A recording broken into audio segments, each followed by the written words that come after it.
Thank you to Billy Kills for his constant support on Patreon. Yawgmoth ran physician up against Sidisi Brood Tyrant, and we are on the play. We have, of course, we have no black mana whatsoever. That's a real shame, because Solemn Simulacrum on turn 3 sounds pretty good. But we will have to mulligan that one and go down a card. And that's not particularly incredible either. We will try it though. So let's throw away the Animate Dead. We don't have anything to reanimate. And we don't draw on our first turn, so we'll get down the swamp and keep our fingers crossed that we can draw into some things that are actually relevant. Our opponent just goes in for a tap land. We do get into another land, thankfully, so yeah, it'd be good to get into some kind of fetch so that we can make use of Crucible of Worlds, but failing that, we can just drop the Necro Skitter. Yawgmoth Hollow from our opponent, and that gets to regenerate a creature. Went for Satyr Wayfinder after that, so they've ended up with... that is an Evolving Wilds in hand. Titan's Nest in the bin, along with Corpse Connoisseur and the Ghoul Tree. And we get into a Petrified Field, so that means that we can go for the Necro Skitter here, and then we've got Yawgmoth is a human, as is the Pitiless Plunderer, so we'll be able to have those be uncounterable. Don't think we need to worry about counter magic from our opponent just yet though. I imagine they go in for that Evolving Wilds next turn. So keeping our fingers crossed for yet another land, or some kind of fast mana. Going Tevesh Sat with Yawgmoth in play would be really good. And then if we can get Pitiless Plunderer out after that, even better. Alright, not playing out the Evolving Wilds, just playing out a tap land in Dakmor Salvage instead. And then Island Cycling. That is Jesse and Zombies. And they do reveal a Snow Island. Alright, and we're getting really lucky here, so Polluted Delta. Surely we have to go for Yawgmoth here and hope that it doesn't get shot. We do have the fetch in the bin now, ready for the Crucible of Worlds. Obviously no intention of sacrificing the Necro Skitter here, but we will deal 1 damage to our opponent, assuming that they're not going to block. I suppose we could have encouraged them to not block there by, well, not swinging in at all. Because if we go Tevesh Sat, we can put a minus counter on this, bring it back under our control. A little bit of card advantage for us. Anyhow, they play the island. There is Sidisi Brood Tyrant. And they did mill into a zombie. This was bugged at one point. You got a zombie per creature that hit the bin, and it should only be 1 zombie that you get. And it looks like that's fixed, because it's Elves of Deep Shadow, Undead Augur, and Fleshbag Marauder. So instead of getting 3 zombies, they only got 1, which is correct. Alright, hopefully we don't keep drawing lands for the rest of the game, but I'm not going to complain in the early stages. It's actually really helped us. So we'll get Tevesh Sat into play, make some thralls, and then we will pay a life, put a minus counter on the Satyr, and sacrifice a thrall to do it. That triggers the Necro Skitter, so we'll bring it back under our control, and that gives us more sack fodder. Put a land into hand. Yeah, we'll just go with the Command Beacon, I think. Command Beacon and Crucible of Worlds are really good together. And then we'll hold back at that, I think. A World Shaper from our opponent. This is their turn 5. They could have played and cracked the Evolving Wilds before they did this. But anyway, going for the World Shaper. Oh, it has to die anyway, doesn't it? Yeah, it's when it dies, so it doesn't actually matter which order they do it in. World Shaper coming down. They do not have a sack outlet yet. And there's that Evolving Wilds. We've got quite a few lands in the bin ourselves, so what we could do is pile minus counters onto the World Shaper. It would give them some lands, but if we decide to sacrifice it, it would give us lands as well if we're desperate. Let's see what we draw into first. Pitiless Plunderer is going to help keep us in mana. Alright, a Night's Whisper. Let's plus on the Tevesh Sat again. Throw out the Command Beacon and we'll go Pitiless Plunderer as well. So Pitiless Plunderer, for anyone who doesn't know, triggers on any creature we control dying. That includes tokens, and if it includes tokens, it's always really powerful. Most of the time it's always non-token. So we get treasure tokens with that every time something dies, and with the sack outlet we can make something die whenever we want. So sacrifice the Satyr Wayfinder. We'll get a treasure token, of course, like I just said. We'll also draw a card with Yawgmoth.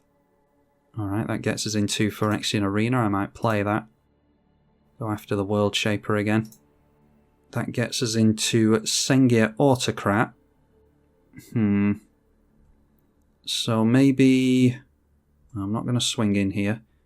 Maybe we go Sengir Autocrat and then kill off the token straight away. That generates enough mana to go for Phyrexian Arena still. Just in case of a board wipe, we can keep hold of the Sengir Autocrat. Let's just go Phyrexian Arena. Not going to kill off the World Shaper until during my opponent's turn, because it does bring the lands in tapped.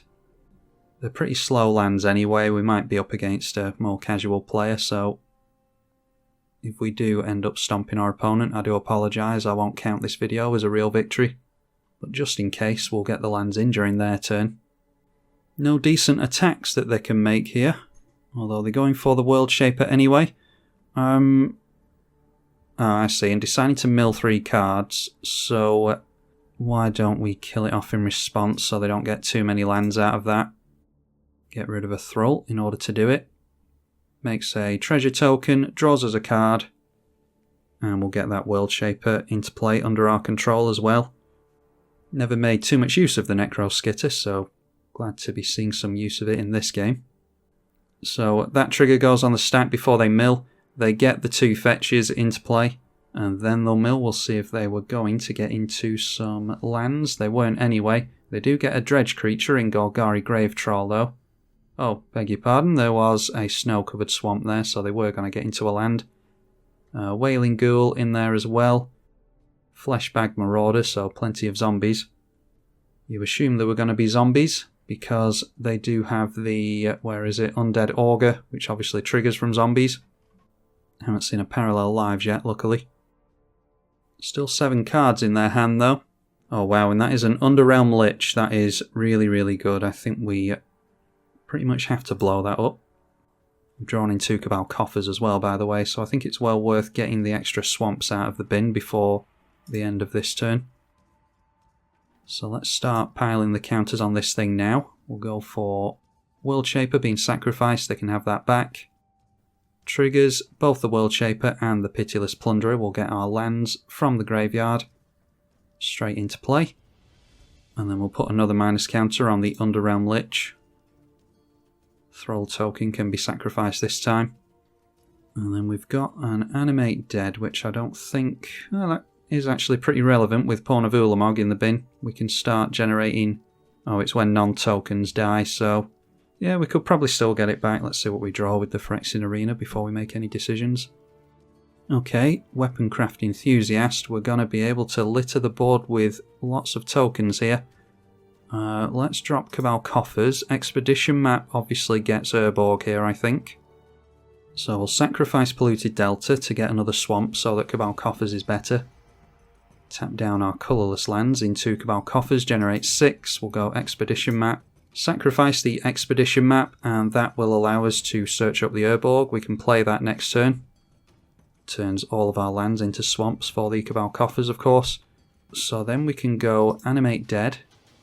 Does our opponent have anything of relevance? I don't think so, really. So let's just go Pawn of Ulamog instead. So Pawn of Ulamog into play. Let's plus on the Tevesh Sat. We're actually at limit break territory next turn if we want to steal their Sidisi away from them. Weaponcraft Enthusiast can get some more tokens into play. That is pretty much the only Fabricate effect that we use in here. Yeah, and our opponent's seen enough, decides to call it a day there, that's fair enough. We're getting to the point now where we can sacrifice non-creatures and get Eldrazi Spawn into play, getting lots of Thralls. This will get Servos into play. We're outdrawing our opponent. We're stealing all their stuff away from them. Yeah, without any kind of removal or control, it's not really looking too good for them.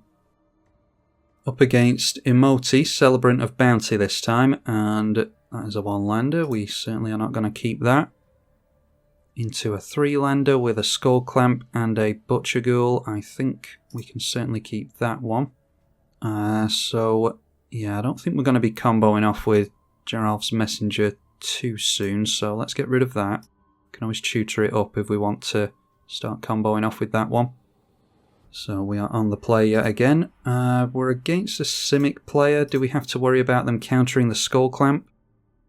I think they're going to be ramping in the early game. They might have Nature's Claim or something like that, so I'm just going to hold off on the Skull Clamp for now.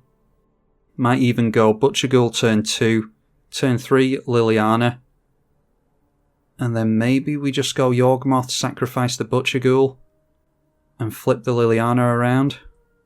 Anyway, they get down a tap land, so not too fast to start, luckily. If anyone wants to know why we've got the fetches in a mono-coloured deck, it's for Crucible of Worlds, but it's also for shuffle effects. Sometimes we know what's on top of our library and we don't like it, so we want to shuffle it away. It technically thins out the library a tiny bit as well, but mathematically I don't think the probability is affected all that much by drawing lands out of your library with fetches. Farseek likely gets them into a breeding pool, because that is a tap land. So nothing too frightening so far. Exsanguinate, speaking of frightening. We could do with getting into a land next turn for Yawgmoth, but worst case scenario we just have to clamp the Butcher Ghoul. It's not really anything crazy that we have to worry about. Let's drop Liliana. And they are paused, so I wonder if they've got free counter magic available to them. We'll put the Fear of God in our opponent by putting them on a 30-turn clock with the Butcher Ghoul. Alright, and what was that? That was a Temporal Spring, put a permanent on top of its owner's library. That is actually really good removal, and I've never seen that before. Yeah, that messes up your draw and gets rid of any permanent. How have I never seen anyone play that? Well, we'll go for the Liliana again then. They've just bought a turn from us. 29-turn clock now. Hour of Promise, that reeks of Field of the Dead to me, so hopefully not. They will trigger Field of the Dead as long as they don't go for a snow-covered forest with it. Yep, it usually is when it's Hour of Promise, so we go from Magic Arena to Magic Online and we're still having to suffer through Field of the Dead. They've got Gaia's Cradle as well, which is one thing we don't have to worry about on Arena. Down to 3 cards in hand at least. We could do with a Swamp. We were going to draw into 1 the turn after. Let's drop the Yawgmoth. And we could activate Liliana this turn. Each player discards a card. Not sure how good Exsanguinate's going to be, so I might just discard that. Let's go after a zombie. Sacrifice the Butcher Ghoul. It will come straight back into play and it will be able to have a Skull Clamp on it. And we sacrifice it with Yawgmoth, so that will give us 3 cards, won't it? And then we're going to get a zombie into play here as well from the Liliana. Okay, we draw into Grim Haruspex, which is pretty good with that Butcher Ghoul. We could grab the Butcher Ghoul back with the Liliana as well. Yeah, so I'm liking what we've got going here. Let's have everyone discard a card. Like I said, we'll get rid of the Exsanguinate. Don't think we've got a means of getting that back, but it's an endgame card anyway. And we will challenge our opponent to do something about that. Field of the Dead triggering, of course, they've got a fetch, so they're going to trigger Field twice this turn, at the very least. Then tapping down the Gaia's Cradle for only 3 mana. They could have had 4 if they decided to Windswept Heath, but going after something else entirely here. It is a big green spell, whatever it is. Oh good, Ugin the Spirit Dragon. So yeah, it's pretty classic modern day Simic stuff really. Yep, going for the -X where X is 4 as you would expect, so let's just sacrifice some stuff here. We can actually put a minus counter on the Butcher Ghoul and sacrifice the zombie in order to give that Undying again, so that we just have more chance to draw cards. And this time we'll get rid of this zombie. Sacrifice Butcher Ghoul, it will bring itself back in. Drawing into both Font of Agonies and the Coalition Relic. And we'll get rid of the Butcher Ghoul before it is exiled. Getting into the Toxic Deluge, which could be handy against the Field of the Dead. Certainly return Yawgmoth to the command zone. Yeah, not sure how much Planeswalker hate I put in this deck. Black has plenty of it, so I should have put at least some in here. Alright, Liliana Dreadhorde General. We are nowhere close to. They just bolt a creature whenever we put it into play. So we need to drop multiple threats, really. Go Coalition Relic. Yeah, I think I'd rather just have the Skull Clamp in play. They're in top deck mode, kind of, so we'll just try and maximise the amount of mana that we're generating here. If we get a land next turn, we can go Liliana Dreadhorde General and start making zombies. And then we can either encourage them to bolt the zombie with a Skull Clamp on it, or they can -X where X is 0 and get rid of all the tokens in play, which is fine if Field of the Dead is what they're after. And it's also fine if they want to bolt a Skull Clamp. So just playing lands here, Field of the Dead triggering twice. They crack the Windswept Teeth after the Ugin for obvious reasons. Imoti, Celebrant of Bounty coming into play now. One card left in hand still. This does have Cascade. And they get into Fallow Earth, so putting a land on top of the library seems to be a little bit of a theme in this deck. So that screws up our draw yet again for next turn. So they've had 2 draws off us now. And then bolting us because they don't have any other option there. And swinging in at us with a zombie, they crack the Windswept Teeth before their turn, so that does not have Summoning Sickness. So obviously we know what we're drawing into here. The Coalition Relic can generate some black mana for us. Let's see here. They go wide on Liliana. They bolt and hit with 2 zombies. We block their Imoti, assuming that they swing in with it. But yeah, I just don't think we're keeping Liliana in play here. So we have to set up something with our Yawgmoth and Skull Clamp, I think. I just don't think that we're winning this, but we will certainly try. Haven't generated a vast amount of mana, unfortunately. Playing Yawgmoth because it can't be bolted by the Ugin. We'll have to be careful not to block any incoming damage, because obviously the damage markers stay on there throughout the turn, and then Ugin will be able to get rid of Yawgmoth. Looks like they've got a big spell incoming that they wanted to only play after the Imoti was in play. The big stuff will have Cascade here, of course. Ah, there we go, that is a tooth in nail. So let's see if they go for a 1-card combo here. It seems like a bit of a more competitive deck, so I dare say this will be a 1-card combo from Tooth of Nail. Cascaded into Sakura Tribelder only, at least. That is Pelancron and Woodfall Bellower. So they'll be able to search for a small creature, put it into play. Pelancron untaps up to 7 lands. So that is infinite, because they've got the Gaia's Cradle. Can they do anything with infinite mana is the question. E-Witness will grab the Tooth and Nail back, so yeah, they've got infinite here. Gonna have to make some changes to the deck, I think. This player said that they didn't want any EDH. So I wasn't sure what type of power level it would be. Sometimes people say that in the lobby, and it's like a more casual, janky build. And then other times people want to play pretty high-powered tune stuff like this, but don't want it to quite push into EDH, so it's difficult to gauge sometimes, but yeah, something like a Sinkhole in this deck for situations such as this against Field of the Dead might be good. Again, I'm not sure how much Ugin Exile, Planeswalker Exile I've got in this deck, but probably have to add some of that as well. Very difficult to keep all the decks up to date with all the new sets that are coming out every week. So I won't play this out forever. I'm not sure what my opponent's trying to assemble here. They get a Nevermaker. When it leaves play, non-land permanent on top of its owner's library, which, like I said, seems to be a theme of the deck. So it was Kogler fighting our Yawgmoth out of the way, and then it is Brynolin as well. Whenever it enters or whenever you cast a spell with CMC 6 or greater, return a non-land permanent to its owner's hand, so doing that for the Cascade, I imagine. Yeah, whatever, it can go into the command zone. And then recasting the Palancron again. So they can bounce the E-Witness back to their hand. I think this is any permanent. You may return a target non-land permanent to its owner's hand, so they do the E-Witness thing. So yeah, they go Palancron, untap all their lands. This will bounce the E-Witness back to hand. They'll have the mana to recast the Witness and the Palinchron. They go for Tooth and Nail again. They just go infinite here, so we will call it a day there. So there we are, some updates to be made to this 1v1 list. I think it is. It does have to be a spikier list than the multiplayer versions, I think, because that's just the way people tend to play 1v1. Hopefully you all enjoyed this revisit to Yawgmoth. Leave it a thumbs up and let me know in the comments if you want to see more from it. I'm tribalkai on the EDH channel. Thank you for watching.